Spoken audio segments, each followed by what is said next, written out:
مردہ کیسے تصدیق کرتا ہے کہ وہ مر چکا ہے؟ صرف ایک یاد دہانی، انا للہ و انا الیہ راجعون۔ مردہ شخص کو یہ احساس نہیں ہوتا کہ وہ شروع میں مر گیا ہے۔ وہ خود کو موت کا خواب دیکھتا ہے، وہ خود کو روتا، نہاتا، خود کو گرہ لگاتا اور قبر میں اترتا ہوا دیکھتا ہے۔ وہ ہمیشہ خواب دیکھنے کا تاثر رکھتا ہے۔ جب وہ زمین پر ڈھیر ہو جاتا ہے پھر وہ چیختا ہے لیکن کوئی اس کی چیخ نہیں سنتا۔ بعد میں جب ہر کوئی منتشر ہو جاتا ہے اور زمین کے اندر تنہا رہ جاتا ہے، اللہ اس کی روح کو بحال کرتا ہے۔ وہ آنکھیں کھولتا ہے اور اپنے برے خواب سے جاگتا ہے۔ پہلے تو وہ خوش اور شکر گزار ہے کہ جس سے وہ گزر رہا تھا وہ صرف ایک ڈراؤنا خواب تھا، اور اب وہ اپنی نیند سے بیدار ہے۔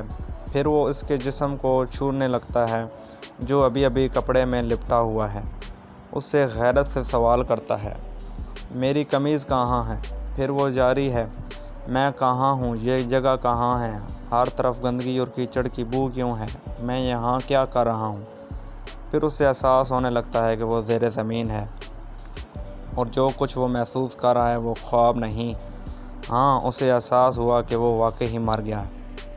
وہ ہر ممکن حد تک زور سے چیختا ہے، پکارتا ہے اس کے رشتہ دار جو اس کے مطابق اسے بچا سکتے تھے: رزاق، عزیر، عبداللہ، ختیجہ، عائشہ، عثمان، آدم۔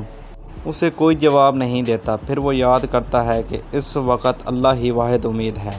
وہ اس کے لیے روتا ہے اور اس سے معافی مانگتے ہوئے اس سے التجا کرتا ہے، یا اللہ مجھے معاف کر دے، یا اللہ۔ وہ ایک ناقابل یقین خوف سے چیختا ہے جو اس نے اپنی زندگی کے دوران پہلے کبھی محسوس نہیں کیا تھا۔ اگر وہ ایک اچھا انسان ہے تو مسکراتے ہوئے چہرے والے دو فرشتے اسے تسلی دینے کے لیے بیٹھ جائیں گے، پھر اس کی بہترین خدمت کریں۔ اگر وہ برا شخص ہے تو دو فرشتے اس کے خوف کو بڑھا دیں گے اور اس کی بدصورت کاموں کے مطابق اسے اذیت دیں گے۔ اے اللہ، میرے گناہ، میری ماں، باپ، بیوی، بچوں اور میرے تمام خاندان اور دوستوں کے گناہ معاف فرما۔ اسلام میں بھائیوں اور بہنوں، یہاں آپ کے پاس دو آپشن ہیں۔ ایک، یہ چھوٹا سا علم صرف یہاں پڑھا جائے اور کچھ نہ ہو۔ دو، اپنے خاندان کے لیے دعا کریں: اے اللہ، میری جان مت لینا جب تک میں اپنی پوری طرح نہ ہوں اور تم سے ملنے کے لیے تیار نہ ہوں۔ آمین۔